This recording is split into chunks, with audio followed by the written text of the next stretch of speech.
Good morning, everybody. It's been a very long, busy, and I think successful summer for Reform UK. We didn't go to the south of France this year. We launched our 6-week crime campaign. And I was very, very pleased that we got some senior figures from the world of policing, the prison service, to come and join the party, to set up a task force so we can get legislation planned and ready in time. What was also interesting was there were many in Westminster, in politics and the media, who thought, well, crime's not really a problem because some surveys say that crime is falling. Well, that's certainly not how most people in the country feel. And certainly our advocacy of zero tolerance, particularly for areas like shoplifting, really caught the mood of the country. And plus our insistence on stop and search, which interestingly is popular across all sections of society, regardless whether you're on the left, the centre or the right of politics. Sadly, at the same time, free speech has been genuinely under attack, and I think the final implementation of what was well-intentioned legislation, frankly, is quite chilling. And that allows the public now to believe that we're living in a world of two-tier policing and sentencing. And indeed, if you just look at it, you know, if you're a childminder who says something deeply intolerant and wrong, but only once, ever, it's a long prison sentence. And even if you're a foreign national arriving at Heathrow Airport, well, if you've said something the authorities don't like, you may well be arrested by 5 armed officers. And if you don't think it's two-tier, well, have a think about this. On Friday, there were some very explicit threats posted on TikTok for me to be killed. Pretty sick in the light of what happened to Charlie Kirk, but quite explicit. Been told this morning by the Metropolitan Police that those posts don't meet the threshold for further action. So I think we are, you know, without doubt, living in a two-tier country. It is extraordinary. The rest of the summer was dominated for us by the weekly by-elections that happen every Thursday, and those that study these things will see we're winning more and more seats and doing particularly well against the Labour Party in some parts of the country where they've been strong ever since the end of the First World War. And of course, this all culminated in our conference in Birmingham 2 weeks ago, which was upbeat, optimistic, full of energy, and the party is in good shape. But I did say, there were 2 things I said in particular at the conference. The first was that I thought this government and the British economy were in far deeper trouble than most people realised, and that I did not believe the government would last a full 4 years, thinking myself that a general election by 2027 was entirely possible. It seems to me, given events of the last week, it could happen even more quickly than that, I don't know. But I also admitted that our big weakness, and the question that we struggle to answer, is how can a team of people who've never been in government think about going into government? How can a team of people who, if we get elected, on a genuinely radical agenda for change, how are we going to deal with some of the barriers that we might face? They might come from elements of the civil service. They might come from the House of Lords. They might come from teaching unions. How is a team of inexperienced people going to be prepared to go into government? Well, some of you may think even talking about winning the next election about government is pie in the sky. But frankly, having led the opinion polls for over 100 opinion polls, the only responsible thing that we can do is to prepare. And that's why I announced at conference we'd be setting up a department preparing for government. And that is the responsible thing that we're going to do. And that process starts today when we take on somebody who will head up that department, find talent, find people with experience in the civil service, in government, and help us get ready for what will be a monumental task.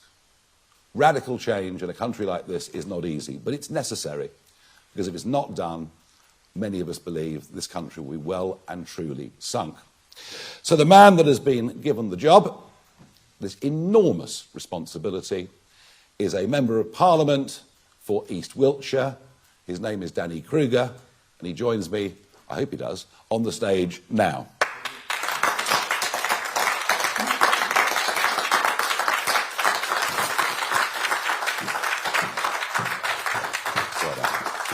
Thank you very much.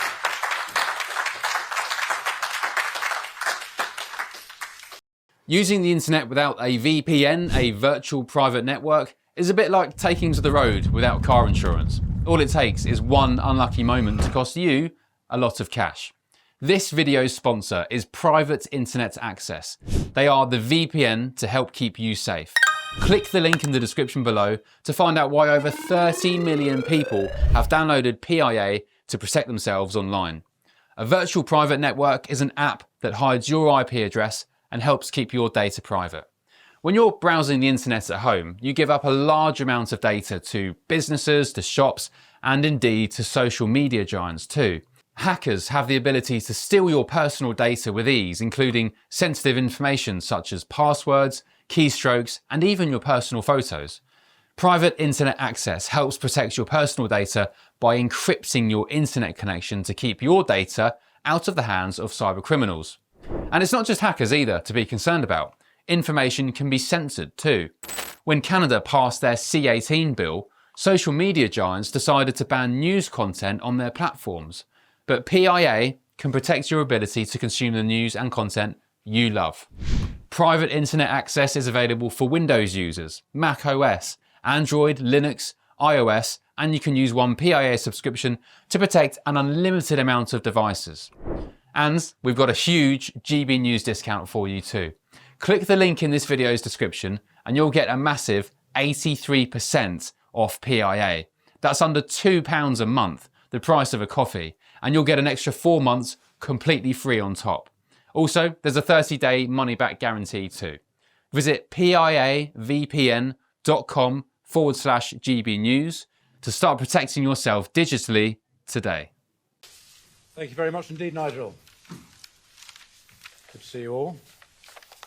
I have been variously a member, an activist, an employee of the Conservative Party for over 20 years. And I have many friends in the party, many good and decent people, which is why it is so personally painful for me to be doing what I'm doing today. There have been moments when I've been very proud to belong to the Tory party. In 2010, I was inspired by the big society, by schools reform and welfare reform. I was thrilled by Brexit and by what Boris Johnson pulled off in 2019. But those were exceptions to the rule. The rule of our time in office was failure. Bigger government, social decline, low wages, high taxes, and less of what ordinary people actually wanted. And now our country is entering the most profound set of crises in my lifetime, under a government even worse, far worse, than the one it replaced. Crisis in the economy, crisis at the border, crisis in our streets, crisis in our military, crisis for young people. Yes, we are still a great country, and there are good reasons that so many migrants want to come here. But there are also reasons so many entrepreneurs and young people want to leave. Britain is not broken, but it is badly damaged.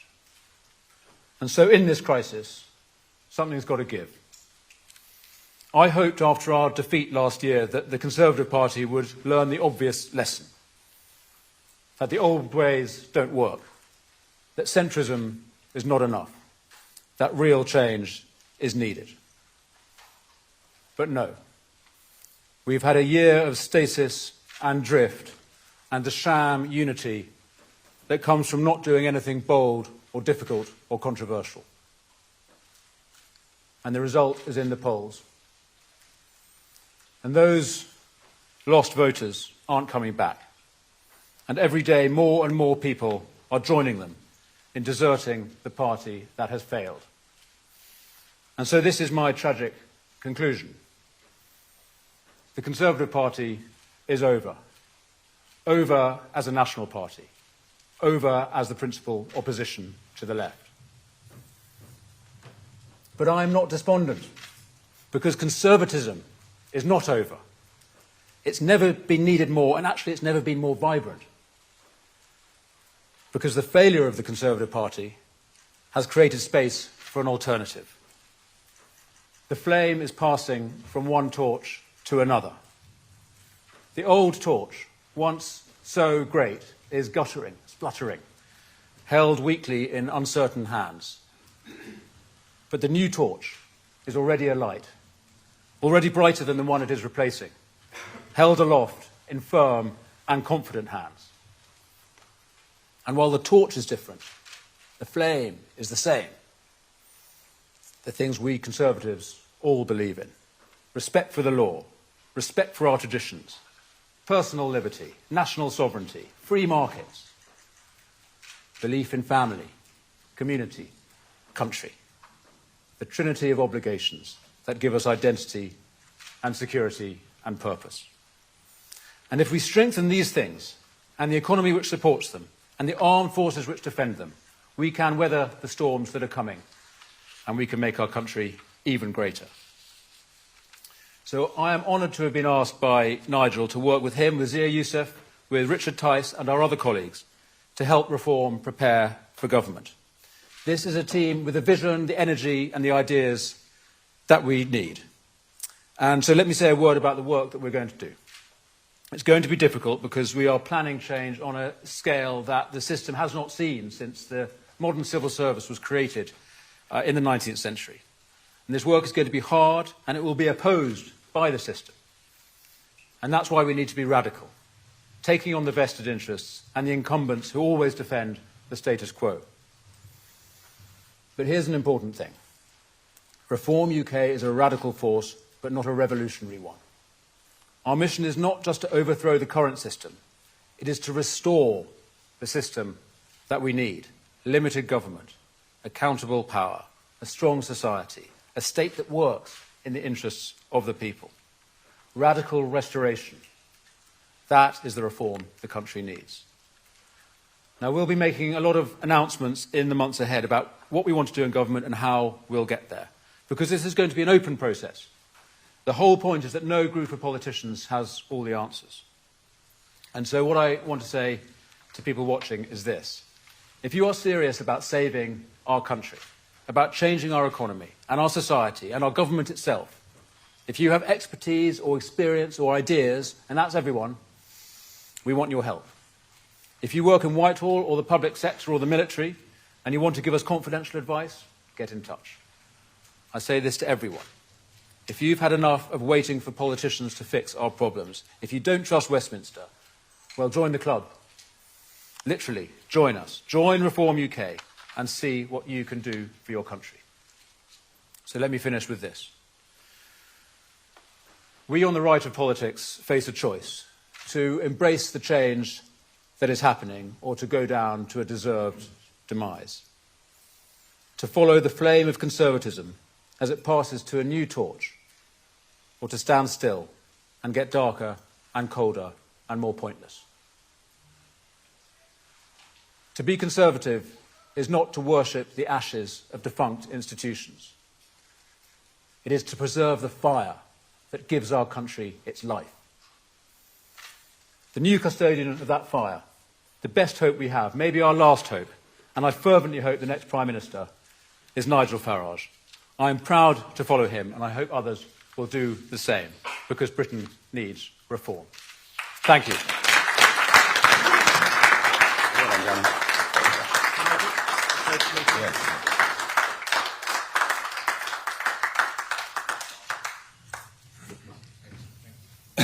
Okay, thank you very much indeed, Danny. We have a list of questions, as is our tradition, and we're going to begin with Chris Mason from the BBC. Thank you both. Chris Mason from BBC News. Nigel Farage, are you really in an insurgency? Oh, start again now, I'm in possession of a microphone.